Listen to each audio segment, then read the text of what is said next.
시대에 나실린이 어떤 사람이라고 했습니까? 하나님께 바쳐진 사람, 구별된 사람, 성별된 사람. 그래서 우리를 성별된 사람이라는 그런 뜻으로 우리를 모든 사람들은 목사로부터 예수를 믿기로, 예수를 나의 구세주로 영접하는 것부터 저와 여러분들은 누가 됩니까? 성도가 되는 것입니다. 거룩한 길을 가는 사람, 이런 뜻입니다. 거룩한 길을 걸어가는 사람, 거룩한 하나님의 도를 받는 사람. 그래서 우리는 성도라고 하는데, 성도라는 뜻 안에는요, 나실인이라는 구별된 사람이라는, 세상에서 세상의 방법으로 살지 않는 사람이라는 그런 뜻이 그 안에 들어있습니다. 그래서 우리는 아무렇게나 성도님 그러고 성도 그런데, 내가 교회에 나와서 성도의 삶을 산다는 것은 내 모든 의지나 사상이나 감정이나 생각을 계속해서 버리려고 노력하고 버려야지만, 내 옛사람이 돼서 죽어야지만 되는 것입니다. 그래서 우리가 예배 드릴 때는 성도로서, 하나님의 사람으로서 거룩한 하나님의 말씀의 도를 우리 받아야지만, 그 말씀을 받고 또 우리 삶에 변화가 일어나야지만 진짜 성도가 되는 거예요. 우리 이 땅에서는 모든 예수 믿는 사람을 성도라고 그러지만, 하나님 앞에 천국 가는 성도는 아무렇게나 우리 교회 와서 예배 대충 드려가지고는 갈 수 없는 거예요. 오늘 또 나실린을 통하여서 나실린은 어떤 삶을 살아야 되는가, 우리 성도된 저와 여러분들이 이 나실린의 삶을, 이 세 가지 규례를 우리가 모른다면요, 정말 우리 천국 간다라는 거 한번 생각해 봐야 되는 것입니다. 이렇게 우리가 이 삶도 모르면서, 나실린의 삶, 구별된 삶을 모르면서 성도라고 할 수 있을까? 하나님 앞에 우리가 갈 수 있을까? 다시 한번 생각해 보면서, 우리 지난 시간에 이어서 오늘 이 시간도, 우리 지난 시간에 포도나무 소산을 먹지 말라고 그랬습니다. 오늘 우리 말씀 읽을 때도 했습니까? 생포도나 마른 포도나 초나 독주의 초나 포도 씨나 껍질까지라도 나실린을 먹으면 안 된다고 그랬습니다. 하나님께 소원된 사람, 하나님께 바쳐진 사람, 하나님 앞에 하나님을 위해서 살아가는 모든 사람들은 이걸 먹으면 안 된다고 그랬습니다. 그러면은 그러면 지금부터 나는 포도 안 먹어야 되겠다, 포도를 먹지 말라, 이 얘기가 지금 하는 것입니다. 여기서 말하는 거 뭡니까? 포도는 사단이라고 했습니다. 포도나무를 상징하는 것은 사단이라고 했습니다. 선악과. 이 선악과가 뭐라고 했습니까? 사단의 거짓말, 사단에게서 나온 우리를 유혹하고 미혹하고 범죄하게 만드는 모든 것, 하나님께로부터 오지 않은 사상이나 생각이나 감정이나 의지나 이 모든 것이 들어올 때 잘라내라는 것입니다.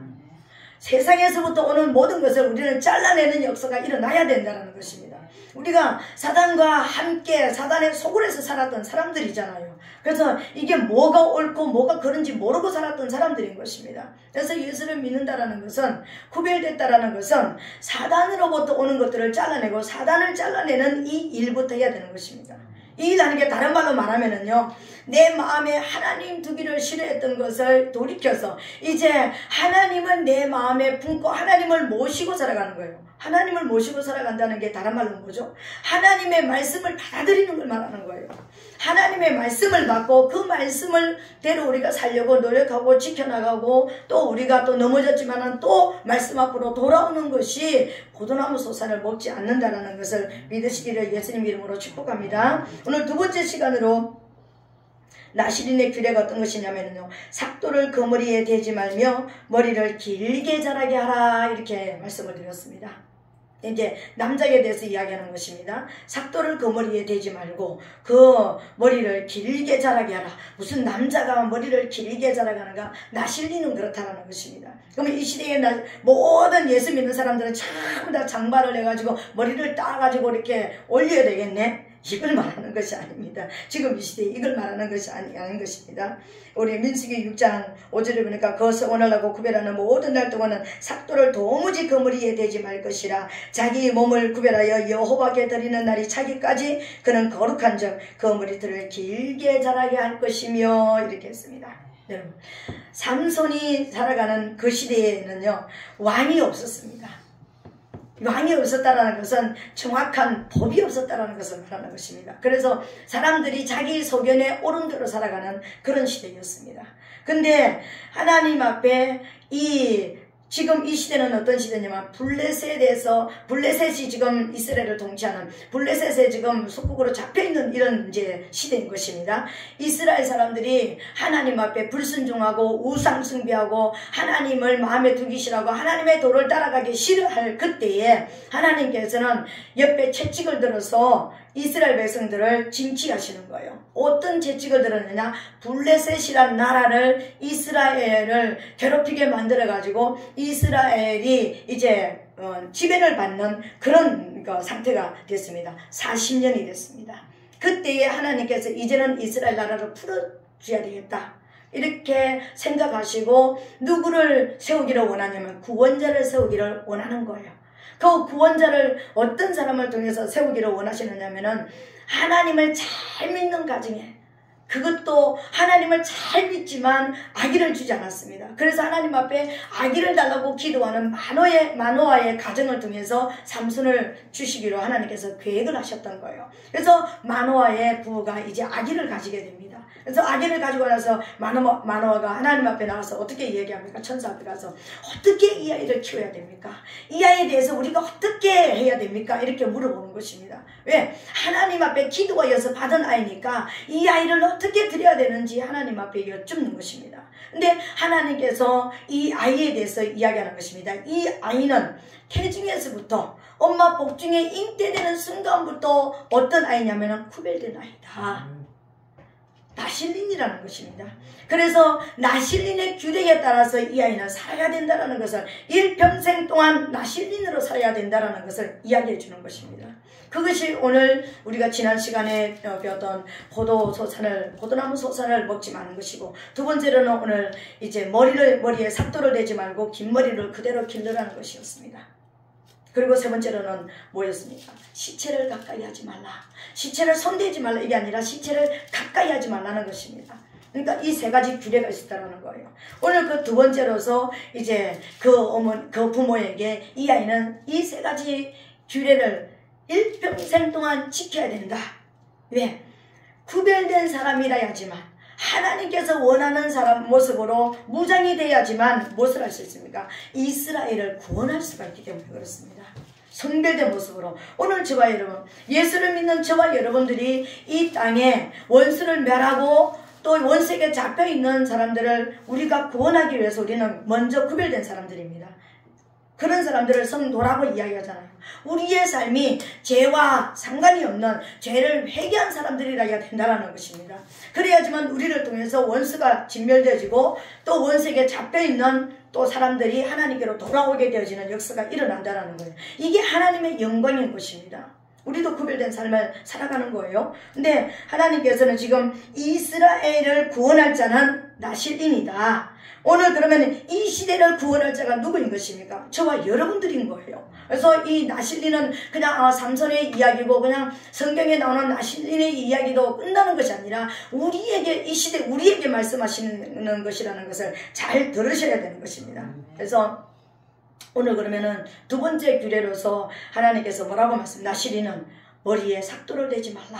머리를 길게 자라게 만들어라. 이렇게 말씀하셨습니다. 근데 그러면은 나실린이 그럼 남자가 머리를 길게, 물론 나실린은 100일 나실린도 있고 30일 나실린도 있고, 나 1년 동안 하나님 앞에 내가 구별해 드리겠다, 아니면 내가 어릴 때 드리겠다, 아니면 내가 성결히 드리겠다, 여러 가지 어떤 모습이 있지만 삼손 같은 경우는 복중에 태어나는 순간부터 죽는 날까지 나실린으로 살았다는 것입니다.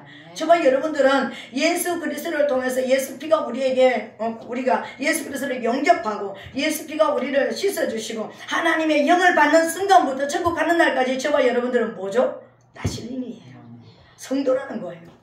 근데 고린도전서 11장 3절로 5절에 보니까 그러나 나는 너희가 알기를 원하노니 각 남자의 머리는 그리스도요 여자의 머리는 남자요 그리스도의 머리는 하나님이시니라. 무릇 남자로서 머리에 무엇을 쓰거나 예언을 하는 자는 그리스도로 욕되게 하는 것이요 무릇 여자로서 머리에 쓴 것을 벗고 기도나 예언하는 자는 그 머리를 욕되게 하는 것이니 이는 머리 민 것과 다름이 없음이니라. 우리말로 이제 우리가 쉽게 말하면은 여자의 머리는 남자이고 아내의 머리는 남편이라는 거예요. 우리의 머리는 누구죠? 그리스도이고 그리스도의 머리는 하나님이시다, 이 이야기인 거예요. 그래서 여기서 나오는 남자와 여자, 그러면 우리가 말하는 성별적으로 남자와 여자 이것만 하는 게 아니에요. 이것만 물론 맞습니다. 좋아요. 우리가 결혼한 모든 사람들의 머리가 남편인 것입니다.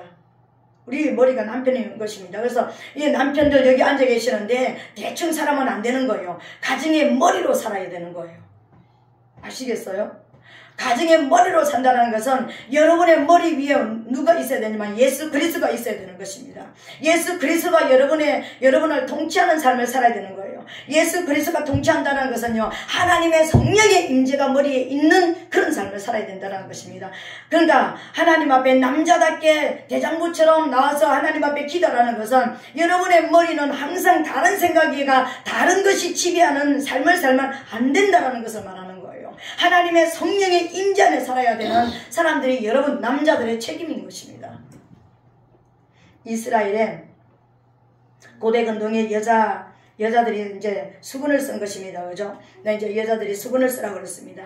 여자들이 수건을 쓰지 않는 것은 부끄러운 것이다. 머리 민 것이나 똑같다. 남자들이 머리에 수건을 쓰는 것은 그리스도를 욕되게 하는 것이다. 그러니까 여기서 하는 것은 육으로도 보는 거지만 그러니까 저기를 보면은 또 영적으로 보면은요, 남자들은 예수님을 상징하는 것이고요, 여자는 교회를 상징하는 것입니다. 성도를 상징하는 것입니다. 여기서, 그죠? 근데 여기서 어떤 것을 가지냐면 고대 근동의 여자들은 머리에 수건을 쓰고 다녔습니다. 근데 왜 수건을 쓰느냐면은 수건을 쓰는 것이 있었더라는 거예요. 이유가 있었더라는 거예요. 이 이유가 뭐냐면은 나는 정상적인 가정의 부인입니다. 머리에 수건을 쓰고 다니는 여자들이 이제 결혼을 하면 수건을 쓰고 다녔는데 나는 정상적인 가정의 부인입니다. 나는 주인이 있는 몸이니 나를 건드리지 마세요. 이런 의미를 가지고 있었습니다. 이해가 되십니까, 여러분? 성도라는 것은 사단에게 선포를 하고 다니는 것입니다. 나는 주인이 있는 몸이야. 너 나 건드리지 마. 여러분, 영으로 눈을 열어서 볼 때 옛날에 우리 여기 누구지? 최지용 집사님이 있을 때 이제 예배 시간에 환상을 열어줬습니다. 근데 예배 시간에 환상을 열어줬는데 성령이 임재하시고 성령이 찾아가는 것을 이제 봤는데 사단도 그걸 볼 수가 있대요. 그런데 성령이 보여주셨는데 이 강단을 통해서 이렇게 말씀이 나갈 때 하나님의 성령이 가가지고 말씀을 사모하고 말씀 앞에 이렇게 막 그냥 사모하고 지금 여기 앉아있지만 엉뚱한 생각하고 그렇게 하는 그런 데는요, 성령이 가지 않는답니다. 근데 성령이 가서요, 그 머리에 딱 이렇게 성령이 딱 이렇게 머리 위에 이렇게 간다라는 거예요. 근데 동그란 이렇게 노란색으로 이렇게 머리에 이렇게 표시를 한다라는 거예요. 말씀이 우리가 아멘 하고 이렇게 할 때 성령이 가서 그 머리에 착 이렇게 앉고 그 머리, 우리는 아멘 하면 입으로 들어온다고 생각을 하잖아요. 그죠? 아멘 하고 말씀이 착 그 영혼에게 들어갈 때요, 머리에 성령이 탁 들어가서 노랗게 표시가 탁 되더라는 그 환상을 열어줘가지고 본 적이 있습니다. 그런 이야기를 들은 적이 있습니다. 그러니까 그런 것처럼 성령이 그 머리에 가서 내가 지금 이 사람의 주인이다라는 것을 표시하는 것을 보여준 적이 있었습니다, 여러분. 그러니까 성령이 있다는, 여자는 그렇습니다. 그러면 나실린이 긴 머리를 가진다라는 것은 어떤 의미가 있느냐면요, 나실린이 긴 머리를 가진다는 것은 나에게는 내가 아닌 다른 머리가 있습니다. 내 머리의 주인은 나의 왕이신, 나의 하나님이신 그분이 내 머리의 주인이십니다. 이런 의미가 있는 거예요. 이해가 되어지죠? 왜 머리를 밀지 말라고 했는가? 왜 긴 머리를 가지고 있는가? 나실리는 특별히 나는 하나님의 바쳐진 사람이다. 표가 없잖아요. 구별됐는데, 우리가 나 자신도 구별됐지만 옆에 사람도 구별된 사람을 이렇게 그 사람에게 어떤 삶을 사는데, 내가 이거로 나 구별된 사람이 나 그거 하면 안 돼, 나 이거 먹으면 안 돼, 이렇게 살 수는 없잖아, 그죠? 근데 모든 사람들이 보고 저 사람은 하나님 앞에 지금 구별된 시간으로 살아가고 있어.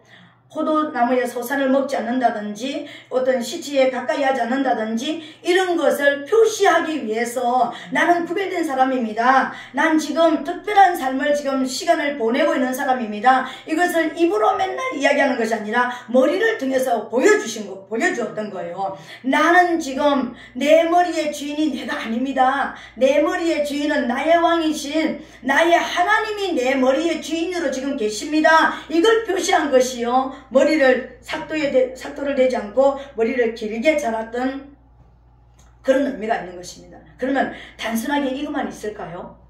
이것만 있는 게 아닌 것입니다.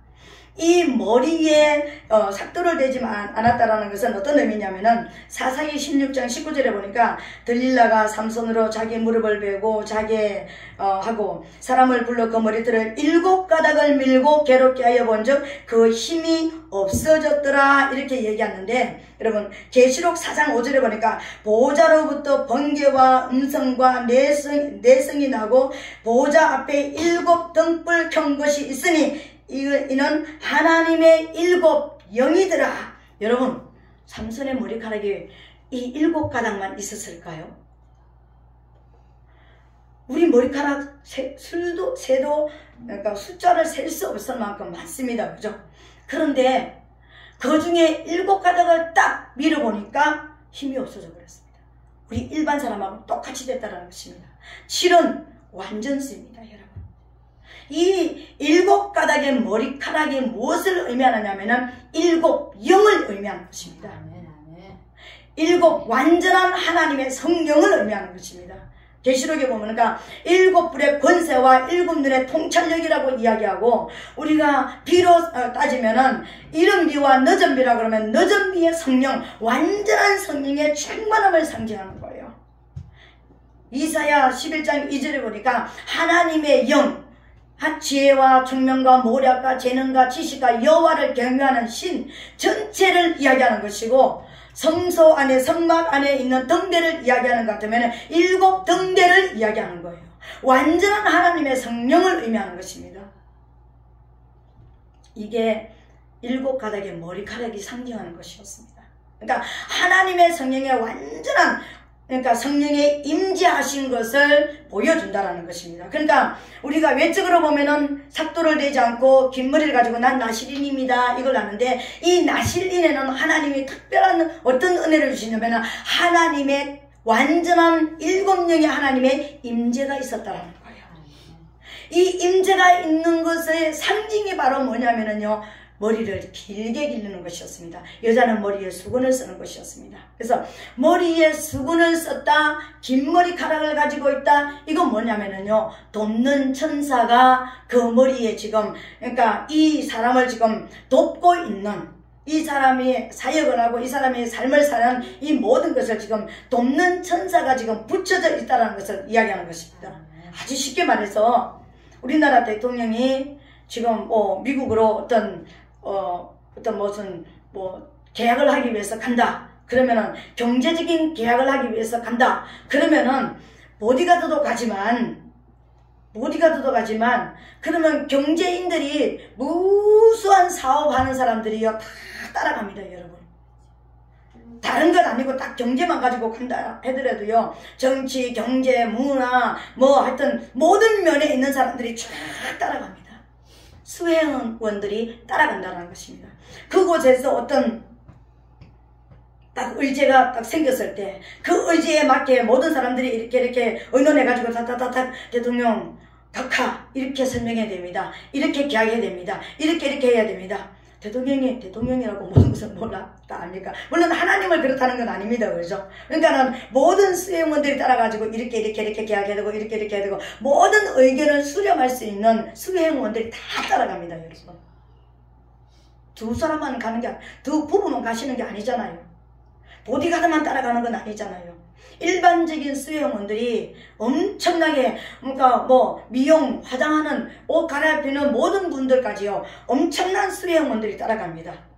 하나님이 임재하시는 왕이신 하나님의 7영이, 완전한 하나님이 우리 머리의 주인 돼서 여기 와 있는데, 그러니까 이 사람을 통해서 하나님께서 하실 일을 삼손을 기준으로 하면 삼손을 통해서 이스라엘을 블레셋에서 구원해낼 이 엄청난 구원의 역사를 이루시는데 하나님의 임재가 있고 하나님의 생각을 주시고 하나님의 계획을 주시고 하나님의 역사가 일어나는 것입니다. 근데 그것을 삼손에게 마음의 소원으로 주시겠죠. 그죠? 그것을 일할 때 일하는데 삼손은 가가지고 일을 하는데 실제적으로 영 안에서 일하는 사람이 누구겠습니까? 여러분, 돕는 천사들이라는 거예요.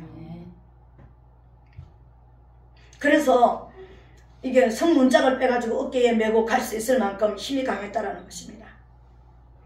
그래서 낙의 덕배 하나 가지고 1000명을 죽일 만큼 강한 힘이 생겼다는 거예요. 이건 지금 하나님의 임재가 강력하게 이 사람에게 있고 그에 따라서 돕는 천사들이 지금 삼손을 완전히 오해하고 있고 삼손이 어떤 일을 하든지 지금 하나님의 영광을 위해서 하는 이 모든 일에 돕는 천사들이 다 일하고 있다는 것을 지금 보여주는 거예요. 교회가 여자가 수건을 썼다는 것은 교회는 성도는 하나님의 성령의 임재 안에 살아야 된다는 거예요. 하나님의 성령의 임재가 떠나면은 성도로서 힘이 없다라는 거예요. 무장해제 때 뿌리는 걸 말하는 거예요. 사단이 들어와도 뭐 어심이 들어와도 무슨 도적이 들어와서 해도 모르는 거예요. 오늘 저와 여러분 안에는요 반드시 돕는 천사가 있어야 됩니다. 그래서 데살로니가전서 5장 보니까 성령을 소멸치 말라. 성령을 소멸치 말라는 것은요, 내가 구원받은 이가 하나님의 성도로서 하나님의 영을 소멸치 말라는 게 아닙니다. 그게 아니라 돕는 천사 7명의 성령이 하나님의 임재가 나를 떠나지 못하도록 우리가 하나님 앞에 항상 기뻐하고 기도하고 감사하면서 하나님 앞에 나가라는 거예요. 성령을 소멸치 말라. 돕는 천사가 우리를 떠나지 못하도록, 내가 지금 사업을 하고 내가 지금 어떤 직장을 다니고 공부를 한다 할지라도 돕는 천사가 붙여줘야 되는 거예요. 지금 이 시간 말씀을 또 깨닫고 이 말씀이 여러분에게 지금 들어가고 깨달아지고 그것이 여러분 내 안에 지금 움직일 수 있는 것은요 돕는 천사가 있어야 되는 것입니다. 말씀을 깨닫는 천사가 있어야 되는 거예요 지금. 그래서 그 천사가 지금 나와, 그러니까 그 천사가 있다는 것은 결과적으로 뭘 말합니까? 하나님의 임재가 지금 나와 함께 한다라는 걸 말하는 거잖아요. 하나님의 임재가 지금 나하고 있고 하나님이 지금 하나님의 백성으로 나를 지금 무장시켜 나가고 있다는 것을 보여준다는 것입니다. 그리스도 뭐라고 얘기 안 합니까? 성령을 소멸치 말라 그러면서 예언을 멸시치 말라. 하나님의 말씀을 경홀히 여기지 말라. 에이, 하나님 말씀 지난주에 도 듣고 오늘도 듣고 뭐 또 다음 주에 또 들을 건데 뭐 이게 아닌 것입니다. 이 말씀이 여러분 인생의 마지막 설교라고 생각하고 들어야 되는 거예요. 여러분이 처음으로 듣는다고 생각을 하고 이 말씀을 들어야 되는 것입니다. 내 평생에 이런 설교를 들어본 적이 없어. 그런 모습으로 설교를 들어야 되는 것이고요. 내 인생에서 마지막으로 이 설교를 듣는다. 그런 심정으로 이 말씀을 들어야 된다는 것입니다. 꼭 오늘 내 설교만 그런 게 아니라 모든 설교를 들을 때 그렇게 들어야 된다는 거예요.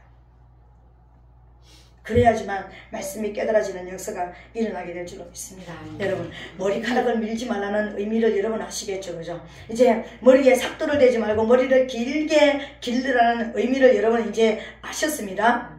그렇다면 왜 삼손은 머리를 밀렸을까요? 그 나실린으로 그렇게 잘 살아가고 있는데 왜 이런 일들을 하고 있는데 왜 머리가 밀렸을까요? 딱 한 가지 이유였습니다. 한 가지 이유. 시체를 가까이 했기 때문에요. 어떤 목사님 설교를 보니까 시체를 가까이 있다는 것은 뭐 포도원 옆에 지나가니까 사자가 있어가지고 사자를 꼭 염소같이 뭐 손으로 찢어 죽이고 나서 나중에 그 또 시체에 꿀을 먹어가지고 그 시체 만져가지고 그렇게 됐다는데 그걸 말하는 게 지금 아니에요. 여기서 말하는 시체는요 영이 없는 일을 말하는 것입니다. 영이 없는 사람, 영이 죽어 있는 사람은 시체예요. 사실은요 성령으로 거듭나지 못했다면 안 믿는 사람이 있다면 그러니까 불신자 부부들이 불신자들하고 같이 살아간다면 제가 옛날에도 뭐라고 했습니까? 시체하고 같이 살아간다 이렇게 얘기했잖아요. 영으로는 시체하고 살아가는 거예요. 영이 없는 사람하고 살아가니까, 영이 죽은 사람하고 살아가니까 시체하고 살아가는 게 맞습니다. 여러분, 육신적으로 병나면 막 고치려고 안간힘을 쓰는데 영적으로 지금 죽어있는 시체하고 살아가는데 그 영의 시체를 생명으로 살려내야 되는 것입니다. 아멘. 아멘. 네, 세 번째로는 나실린의 규례는요, 시체를 가까이 하지 말라 그랬습니다. 시체를 가까이 했기 때문에 머리가 밀렸습니다. 여러분, 삼손의 인생에서 여자가 3명이었습니다. 잘 들으셔야 됩니다. 삼손의 인생에, 삼손은 누구였습니까? 이스라엘의 사사였습니다. 이스라엘의 사사로 하나님께서 계획하셨고 마노아의 가정에 넣어주셨고, 그래서 또 나실린으로 양육을 했는데요, 이 삼손은요 세 번의 여자 중에서요 모든 여자들이 다 블레셋 여자였습니다. 왜 그랬을까요? 하나님이 블레셋에서 이스라엘을 구원하시기 원하는 하나님의 계획이 그 안에 있었기 때문에 그렇다는 거예요. 사사기 13장부터 16절에 보면 하나님의 계획이 2번이 나옵니다. 이스라엘을 삼손이 이스라엘을 구원하기 위해서 블레셋 여자들에게 장가를 가고 블레셋 여자들과 살게 되어지는 이런 모습이요, 하나님의 구원의 계획 안에 들어있다는 것입니다. 삼손의 십자가가 바로 그런 것이었습니다. 안 믿는 이방인과 결혼해야 되고, 삼손의 십자가는요 그 이방인과 결혼해가지고 그 사람들 때문에 이스라엘을 구원하기 위해서 그 이방인과 함께 죽어야 되는 것이 삼손의 십자가였습니다. 삼손의 인생이었다는 거예요. 육으로만 보면 삼손은요 천하의 남봉꾼입니다. 천하의 부끄러운 사람입니다. 사사가, 이스라엘의 통치자가 그럴 수 없는 그런 모습입니다. 그런데 삼손이 3 여자가 있었습니다. 딥나의 여인, 가사에 있는 그 창녀, 그리고 소래골짜기에 있는 창녀, 이 3사람의 여자가 있었습니다. 왜 이방인들과 그렇게 이스라엘에 많은 여자를 놔두고 꼭 3번씩이나 그렇게 갔을까요? 하나님의 계획 때문에 그랬다는 것입니다. 하나님이 이스라엘을 구원하기 위해서 이 여자들과 결혼할 때마다, 이 여자들과 문제가 있을 때마다 블레셋하고 싸우고 블레셋 사람들이 죽어나가는 것을 보셨잖아요. 딥나 여인과 결혼해가지고 결혼하고 7일 동안에 수수께끼를 내가지고 어떻게 했습니까? 그래서 30명이 죽어가고 그것 때문에 또 막 엄청난 사람들이 죽어가는 그런 모습이 있었죠. 가사 여인과 하룻밤을 지내고 거기에서 또 1000명이 죽어가는 역사가 일어났습니다. 소래골짜기에, 그러니까 이 또 들릴라와 또 이제 또 마지막으로 또 만나면서 어떤 역사가 일어납니까? 다곤 신전이 무너지는 역사가 일어났습니다. 이게 하나님의 계획이었다는 거예요. 그렇다면 시체를 가까이 했다는 것은 뭘 말하는 것입니까? 여기서 시체를 가까이 했다는데 여러분 이제 주목을 한번 해봐야 되는 것입니다. 딥나의 여인과 가사의 여인과 소렉의 여인이 있었습니다. 딥나의 여인을 그냥 가가지고 부모한테 나 저 여자 좋아하니까 결혼시켜주세요. 근데 별로 관심이 없었는데 그냥 하나님의 어떤 역사에 따라서 그냥 갔습니다.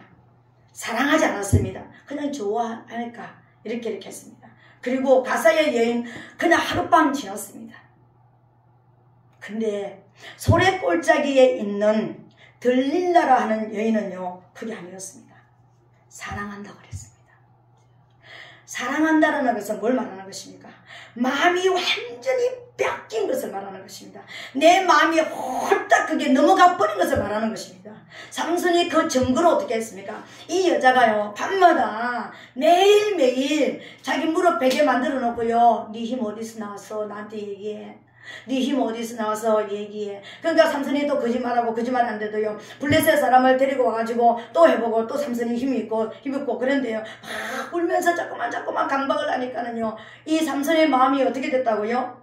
번뇌하여서 죽을 지경이 됐다고 했습니다. 여러분, 번뇌, 내 마음이 막 번민이 생겨서 고통스러워서 죽을 만큼 내 목숨을 내가 부지해야 되느냐 아니면 이 여인을 사랑해야 되느냐, 결과적으로 뭘 선택했습니까? 여인을 사랑하는 것을 선택했습니다. 이게 시체를 가까이 하는 것이었습니다. 블레셋 여인들하고 살았습니다. 2번씩이나. 근데도 머리 안 밀렸습니다. 마음은 안 뺏겼다라는 거예요. 우리가 세상에 예수를 믿으면서 세상에 나가서 삽니다. 세상에 직장도 다니고 사업도 하고 세상에서 우리가 모든 일을 합니다. 근데 내 마음은 어디에 있어야 된다고요? 세상에 있으면 안 된다라는 거예요. 내가 하는 그 일에 뺏겨버리면 안 된다라는 거예요. 그것이 내 모든 삶의 목표가 되면 안 된다라는 거예요. 지금 그걸 말하는 거예요. 우리는 예수를 믿으면서 예수는 믿고 하나님이 내 하는 일을 전부 다 하나님이 꼭 600만 불의 사나이 같은 생각을 합니다. 내가 이걸 해야 되니까 하나님이 나를 복 안 주면 안 돼. 하나님 당신들 복 안 주면 안 됩니다. 막 그러면서 복 안 주면 큰일 날 것처럼 하나님을 위협하면서 나 이거 하나님을 위해서 하니까 내가 복 주세요. 사실은 복 받아가지고요. 하나님을 위해서 요거만큼은 내가 쓰고 요거만큼 하나님께 드릴게요. 우리가 사업을 해도 내가 사업을 하는 진짜 목적은 하나님이 나에게 행하고자 하시는 그 일을 하기 위해서 내가 이 일을 합니다라는 우리 마음은 뺏기지 말아야 되는 것입니다. 내 마음이 거기 넘어가면 안 된다라는 거예요. 성경에 보니까 예수님이 제자들을 불러가지고 이제 데리고 다니실 때요. 처음에 예수님이 제자를 부름받은 제자 한 사람이 그랬습니다.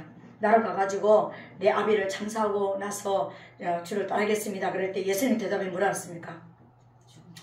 죽은 자들로 죽은 자를 장사하게 놔두고 너는 나를 따르라. 이렇게 마태복음 8장에 21절로 23절에 보면 그렇게 나옵니다. 왜 그렇게 했느냐면요. 그 시대에 사람이 죽고 나면 장례식을 치를 때 우리나라하고 이스라엘하고는요 약 300가지 이상이 어떤 생활 습관에서 비슷한 그런 어떤 것이 닮아 있는 것이 있습니다. 그런데 이스라엘 나라의 사람들이 장례식을 치를 때 어떤 것을 했느냐면은 그 시대 사람들이 근동에 살아가는 사람들이 내가 우리 부모가 죽었다, 우리 아버지가 돌아가셨다, 우리 어머니가 돌아가셨다, 아니면 내가 사랑하는 남편이 아내가 죽었다 그러면은요 내 마음에 난 정말 너무 슬퍼, 진짜 슬퍼. 그렇게 하기 위해서 그런 내 슬픔을 나타내기 위해서 이 죽은 사람의 넋을 기리기 위해서 뭘 하느냐면은 내 몸에 그러니까 칼을 댄다든지 이거 몸을 베가지고 그러니까 어떤 피를 내면서 내가 이 사람을 정말 이 사람으로 인해서 마음이 너무 아프고 내가 슬프다라는 것을 표시를 하고, 그리고 또 뭘 했냐면은 이 눈썹 사이에 있는 이 털을 밀어버려 가지고 털을 밀면서 그런 어떤 것을 했습니다, 여러분. 그러니까 죽은 사람을 위해서 몸에 털을 밀고 이게 몸에 칼집을 내는 그런 일들을 하는 것입니다. 그리고 그것뿐만을 하는 것이 아니라 그런 풍습을 따라서 뭘 하느냐면은 이제 이것도 하나의 우상숭배입니다. 죽은 사람을 위해서 하는 게 우상숭배잖아요, 그죠? 그렇게 하면서 또 어떤 것을 하느냐면은 이 죽은 사람의 그 넋이 들어가는 그 어떤 곳에 있는 우리나라 사람들은 산신제 지낸다는 거 여러분 보셨습니까? 장례식장에 장례 치르는 데 따라다니는 산신제라는 게 있습니다.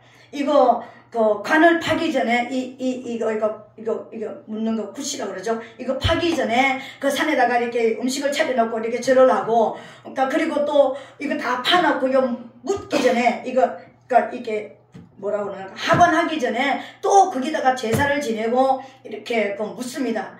뭘 하느라고 이제 이 산신한테, 여기 이 산의 주인 신한테 이 영혼을 잘 받아달라고, 편안하게 여기 잘 잠들게 해달라고 산신제를 지냅니다, 여러분. 우리나라에 이스라엘도 그런 풍습이 있었던 거예요. 왜 하나님께서, 예수님께서 부름을 받은 제자가 내 아버지 장례 치르고 오겠습니다 그랬더니 죽은 자를 장례 치르게 만들고 너는 나를 따르라고 왜 그렇게 말했냐면요, 우상 숭배하러 가지 말라는 것이었습니다. 너는 나에게 부름을 받은 사람이고 너는 구별된 사람이니까 지금부터 구별된 삶을 살아라는 것입니다. 가가지고 우상 숭배하는, 다시 죄에 빠지는 일에 하지 말라는 것이었습니다. 그냥 인간적으로 생각하면 예수님은 아버지도 없나, 어떻게 그런 제기를 했어? 우리는 다 그래서 예수 안 믿는 사람들, 우리 예수 믿는 사람하고 막 후대 뭐라고 막 그러고 막 욕하고 막 그러잖아요. 그죠? 이런 의미가 있었던 거예요. 가서 내가 슬픔을 나타내기 위해서 내 몸에 몸을 그러니까 이렇게 칼로 이렇게 집어내고 여기에 그러니까 털을 밀면서 그런가 막 그냥 심하게 슬퍼하는, 내가 슬프다라는 것을 막 나타내기 위해서 우상숭배를 하고, 그리고 또 산에 가가지고 거기다가 우리 이 영혼을 좀 받아주시옵소서 하고 거기다가 이렇게 어떤 제사를 지내는 그런 풍습이 있었기 때문에 그거 하지 말라는 것이었습니다. 우리나라도 그거 하잖아요. 심요살이 해가지고 3년 동안 움막쥐고 살고, 아니 살았을 때 잘하지 무슨 죽고 나서 어디다 대놓고 저러는 거예요. 도대체 왜 제사를 지내는 거예요? 왜 예수 믿는 사람이 무슨 무슨 추도 예배? 추도 예배라는 말 뜻이는 압니까 여러분? 죽은 사람을 위해서 슬퍼한다는 뜻입니다. 왜 죽은 사람을 위해서 슬퍼하는 것입니까? 예수 믿고 죽었으면 천국 가서 이 땅보다 더 좋은 데 계시는데 왜 슬퍼해야 되는 것입니까? 죽은 사람을 위해서 추도 예배 드린다고요? 아니 우리 죄 많은 인생들이 그게 지금 죄를 벗어버리고 정말 하나님과 같이 있다면은 우리의 슬퍼하는 것이 그게 해당이나 되겠습니까 여러분? 추도 예배는요, 죽은 사람을 슬퍼하는 거예요. 예수 믿는 사람이 추도 예배 드린다고요? 이 우상숭배예요. 슬퍼할 일이 없습니다. 천국 가 계신데 왜 슬퍼합니까?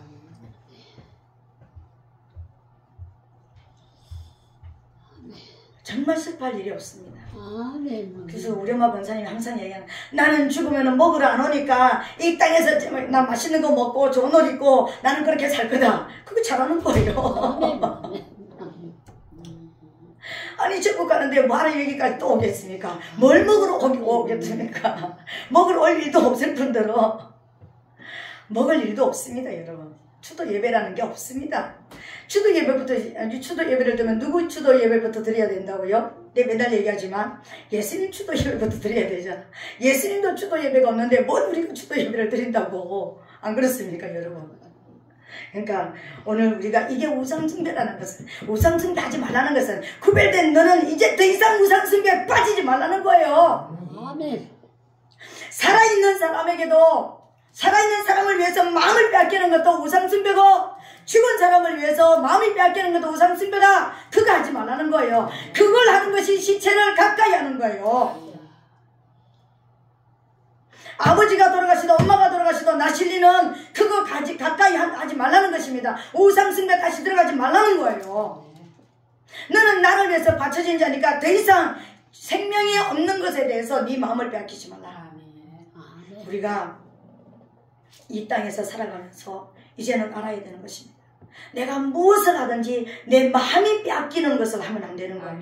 내 마음은 오직 하나님께 있습니다. 나는 하나님께 바쳐진 사람이 되니까. 그래서 신명기 보니까 너는 마음을 다하고 성품을 다하고 힘을 다하여서 주 너희 하나님 여호와를 사랑하고 있습니다.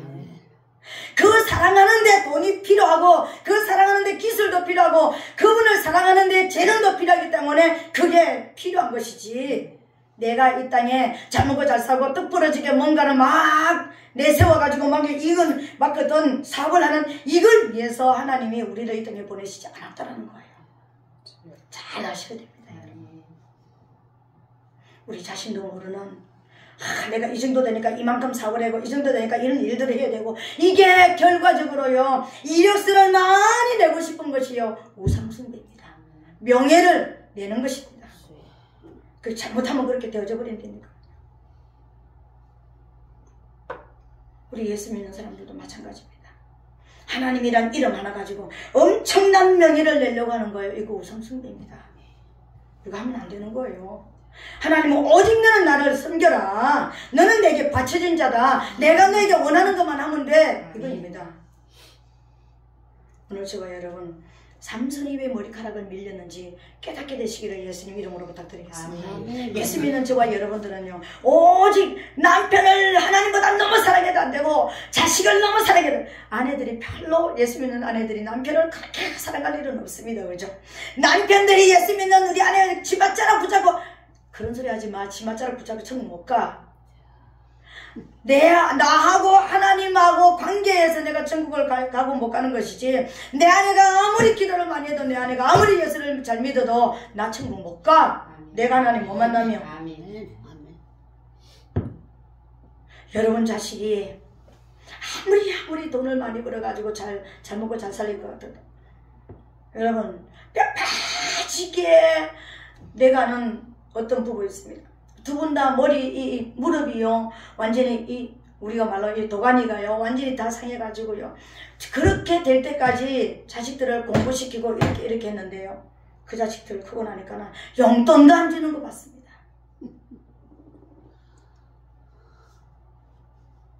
우상이 되면 안 됩니다. 그런데도 아직까지 정신 못 차리고요, 자식이라 그러면 벌벌벌벌 떨고 있습니다. 근데 목사님입니다. 자식은 우상이 되면 안 되는 거예요. 돈도 우상이 되면 안 되는 것입니다. 명예도 우상이 되면 안 되는 것입니다. 여러분 명예, 자칫 잘못하면 명예가 우상됩니다. 목사님들이 가장 무서운 게 명예입니다. 명예가 막 우상되는 거예요. 그냥 막 이력서 어디 뭐라고 그러지, 이 명함에 그냥 막 이렇게 길게 해가지고요, 목사보다 더 높은 건 없다니까. 목사가 최고니까. 근데 막 페이지 하나에 막 적어가지고 명함 양쪽으로 막 해가지고 그냥. 물론 나는 그런 거 쓸 게 없어가지고 내가 이렇게 말하는지 모르겠는데, 여러분 명예도 우상이 되면 안 되는 것입니다. 하나님 그랬습니다. 넌 나한테 바쳐진 자다. 나를 위해서 나만 바라봐라. 아멘. 나만 의지해라. 아멘. 나만 따라와라. 아멘. 내가 너에게 하고 싶은, 너를 통해서 내가 하고 싶은, 네 머리 주인이 나잖아. 내가 너에게 하고 싶은, 컴퓨터가 아무리 화면이 좋아도 본체가 말 안 들으면 이거 안 나타나요. 본체가 좋아야 되잖아. 본체가 시키는 대로 얘가 뜨잖아요. 우리 본체는 하나님이시니까 그분이 하시는 대로 우리가 따라가야 되는 것입니다. 그걸 하지 않으면요 우리는 망합니다. 오늘 말씀을 맺기를 원합니다. 우리 2시간에 걸쳐서 나 신인이 어떻게 살아야 되는지 믿습니다. 포도나무 솟아날 먹지 말라. 하나님의 말씀을 경멸시키지 말라는 것입니다. 내 마음에서 대충 하나님의 말씀을 에이 어제도 지나고 전에도 이렇게 똑같은 맨날 그냥 성경, 진짜 이 말씀이 하나님으로 말씀을 받고요, 이 성경을 내가 오늘 특별히 이야기합니다. 만약에 이 성경을 찢어서 내버렸다든지, 내가 이 성경을 불태워 내버렸다든지, 이 성경을 내가 잘못해가지고 하나님 앞에 범죄했거든, 하나님 앞에 진짜 회개해야 됩니다. 자신도 어렵지만요, 그 자녀의 삶이 너무 어렵다는 것을 여러분 인정하시고 회개하게 되시기를 예수님 이름으로 축복합니다. 특별히 영적으로 목회 일을 하는 사람이 정말 죽을 만큼 어렵게 기록합니다. 예. 예수님을 불태워 내버렸기 때문에요. 그 죄를 회개하게 되시기를 예수님으로 축복합니다. 성령을 소멸하고 내게서 하나님의 임재가 끊어지는 삶을 살았거든. 하나님 앞에 그거 회개해야 되는 것입니다. 뭔가 내 마음에 우상을 가졌거든 회개하라는 것입니다. 사람을 우상으로 삼았든지, 삼손은 살아있는 들릴라가 우상이었습니다. 내 마음이 번뇌해서 죽을 지경이면 도망갔으면 되잖아요. 근데 인간적으로 도망 안 갔다라는 것은요, 물론 우리가 다음 시간에 또 이렇게 받으면 그래서 안 도망갔구나 그런 게 있는데요, 지금 인간적으로 보면은요 거기서 우리 나와야 되는 것입니다. 근데 그게 그 마음을 뺏겼기 때문에, 이미 나올 수 없었기 때문에 죽었다는 거예요. 머리가 밀렸다는 것입니다. 우리 예수 믿는 저와 여러분, 성령이 우리에게서 거둬지면 우리 천국 못 갑니다. 그보다 더 큰 비극은 없습니다.